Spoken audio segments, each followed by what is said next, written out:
We Brits are known for our mastery of the written and spoken word. No, you fucking clear yours, I'm gonna fucking do nothing, you know. Matched only by our impeccable manners. Shut the fuck up, you cunt! Shut it! So I would be remiss if I didn't delve into more literary-based pieces from time to time. Like the original Dune, for instance. My personal favourite thing about this film is it's 5 hours long and nothing fucking happens. The story begins with Paul, who's actually a space prince and not a boiler fitter from Stockport, as his name would suggest. His dad, the Space King, tells Paul that they've got to go live on some horrible fucking planet because his boss, the Space Emperor, got told they have to by his boss, whatever the fuck that is. The issue is, though, this planet's got spikes in the sand and it gets you so fucked up you think you're a testicle man that can fold space-time. Anyway, one day Paul's misusing the shared family computer when a few of his dad's workmates walk in, and Patrick Stewart, who plays bass in his dad's Europe cover band, and he's like, Paul, you need to get a fucking girlfriend, you're 29 mate, it's no good this. Yeah, Paul, your dad wants me to do your blood pressure before we go off to spice-said giant worm planet. And Paul's like, what do you mean worms? Paul, are you just finding out about the worms now? We're fucking leaving tomorrow. I fucking know about the worms. They're on our side, aren't they? The worms are a fucking bad thing, you simpleton. Another guy's like, leave him alone, he's a cool lad, our Paul. He's a fucking thick cunt, is what he is. And Patrick Stewart's like, bring down the bronze knob. Anyway, after that, Paul's nan pops round and his mum's like, Paul,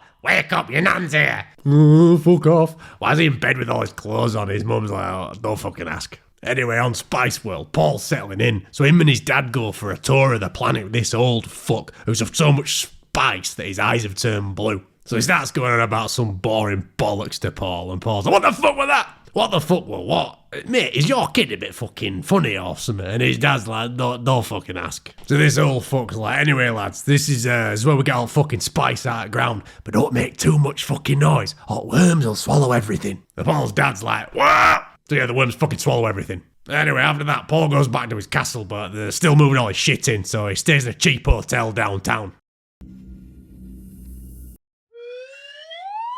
What kind of fucking hotel is this? Do it. Paul, mate, are you okay in there? Just a minute. Anyway, they get attacked, and this guy thinks it's the perfect time to go on a treasure hunt. So this union of welders wreck up his castle, so him and his mum have to leg it into the desert. So they get chased by this worm, and they've got to go hide on these rocks. And while they try to get away, Paul slips, and he falls maybe 5-6 stories down a jagged cliff face, but he's too fucking thick to feel it, so he's fine. Then these crazy hill people find him like, stop, I will shoot. And Paul's like, I don't give a fuck about some pussy laser gun. And he's like, nah, mate, this is a real fucking gun. Oh, well, I'll do whatever you say then. Good, marry my daughter. Oh, sweet. And then this crazy hillbilly says this. You shall be known as Usul, which is the strength of the base of the pillar. This is your secret name in our troop. What the fuck are you talking about, mate? Listen, I've been here all weekend and I don't have a fucking clue what's going on. And he's like, I don't know, just blow the thing.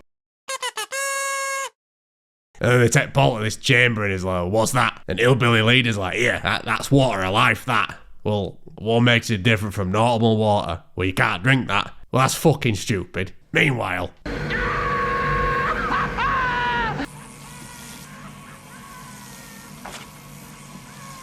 I don't even have a joke for this. This is what happens in the film. I've not even edited this bit. Anyway, back at whatever constitutes reality outside of that scene. Oh, no, wait, they're just as fucking mental here. Right, so after that, Paul gets the boys together and is like, right, where are these worms at? And this guy's like, oh, Paul, we don't really associate with the worms. It's not the done thing. Anyway, whatever. They start blowing up spice factories to piss off the space ball sack. And on one such attack, Patrick Stewart comes back from the desert and he's like, Paul, what? So the Space Emperor starts getting ag from the ball sack men, while this guy behind him wins the award for best way to smoke a cigar ever. Meanwhile... Get out of my mind! How did this piece of shit ever get remade? Anyway, Paul and the boys go and kill everyone, and against the established social norms, he uses the worms to get into the Emperor's ship. And he's like, get in your ships and get the fuck off my planet. And this old bag's like, why you become fucking shut up. And Sting's like, hey, you can't be talking to me like that, mate. You can fuck off and all, you skinny prick. Yeah, do you know who I am? Lads, this silly prick doesn't know who he is. No, that's not what I fucking... And he dies of embarrassment. And then Paul becomes super god or something, and first thing he does is make the weather shit.